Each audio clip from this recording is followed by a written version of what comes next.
প্রবাসী বাংলাদেশিদের মাঝে দেশীয় ভাষা ও সংস্কৃতির প্রসার বাড়াতে ইতালিতে যাত্রা শুরু করলো এসিএস ভেনিস বাংলা স্কুল। চলছে প্রথম থেকে পঞ্চম শ্রেণী পর্যন্ত পাঠদান। এই উদ্যোগে ব্যাপক খুশি ইতালির প্রবাসীরা। ইতালি থেকে সহকর্মী জাকির হোসেন সুমনের প্রতিবেদনে বিস্তারিত।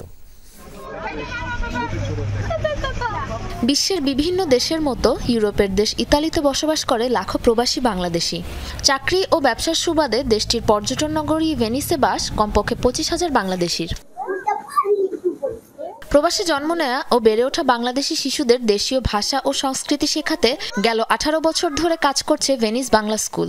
তবে ভেনিসে দিন দিন বাড়ছে বাংলাদেশি পরিবারের সংখ্যা, তাই সেখানে নতুন করে যাত্রা শুরু করলো এসিএস ভেনিস বাংলা স্কুল।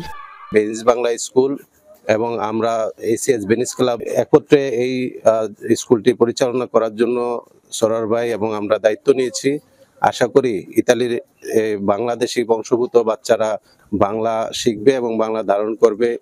গত 3 মে ভেনিসের মার্ঘেরা এলাকায় এসিএস ভেনিস বাংলা স্কুল আনুষ্ঠানিকভাবে যাত্রা শুরু করে। এরই মাঝে শুরু হয়েছে প্রথম থেকে পঞ্চম শ্রেণী পর্যন্ত পাঠদান কার্যক্রম। স্কুলে 1-2 শেখায়, পরে তাবেলিরা শেখায়, পরে অঙ্ক শেখায়, অনেক কিছু শেখায়। আমরা স্বরে বর্ণ আর ব্যঞ্জন বর্ণ শিখতেছি। আমার অনেক ভালো লাগছে আর আমার অনেক নতুন বন্ধু হয়েছে। বাচ্চারা যাতে বাংলা পড়তে পারে, লিখতে পারে, বাংলা ভাষার উপর জোর দেওয়ার জন্য আমরা ওদেরকে নিয়ে এখানে এই আয়োজন করা, একটা স্কুল করা।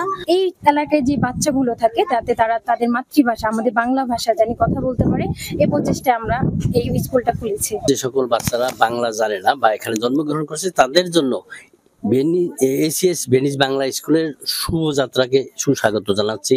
প্রবাসের মাটিতে দেশীয় সংস্কৃতি ও মাতৃভাষা শিক্ষার এমন উদ্যোগে উচ্ছ্বাসিত অভিভাবক সহ বিদ্যালয়ের শিক্ষার্থীরা। সাবরিনা নুসরাত, যমুনা নিউজ।